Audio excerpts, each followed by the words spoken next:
Mayong hapon mga busing. Nadita sa tuang manukan karon no kay Domingo man. So schedule na to og purga. So kanya tong ipurga karon mo ni ako ang litborn no. 4 months. So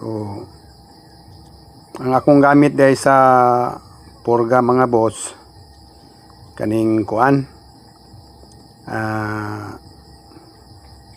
astig.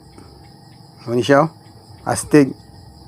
Ang akong style pagpurga 15-30. Akong pagpurga sa akong alaga. Yan, astig. Muna akong gamit. So 15-30. So sunod katapusan. Sa katapusan akong gamit pakyaw na pod.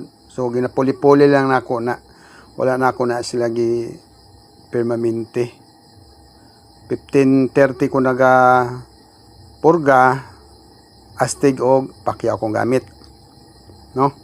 So sila buruloy di ako ang ipa purga karon para makabalo ni silang duha. Kasagaran ako gyud nagapurgaan ni. So atong tudloan ni sila.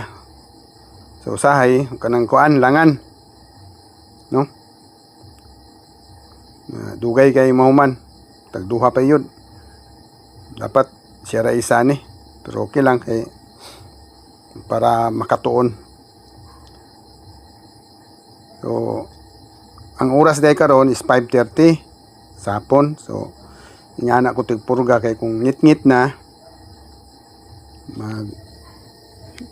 wala tay kuan diri. Wala solar, pas light maglisod ta. So although 5:30 okay naman na kay taod-taod, hapon naman sila, di na sila mga kaon-kaon. Yan mga boss. Yan. Partner kaning duha.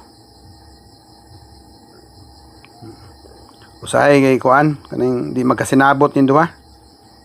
Ang inaistorya igagaw man unta ni. So inaistorya na ko nga kamura bay mabilin permit dire, so kamo magkasinabot. Ay na mo sige og kuan.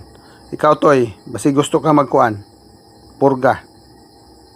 Oh, purga, burluloy gipurga na ko ana. Gusto ka? Astig.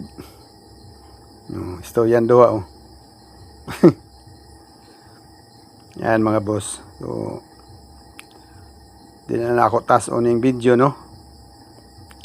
Actually kani dili tanan ako gipurga.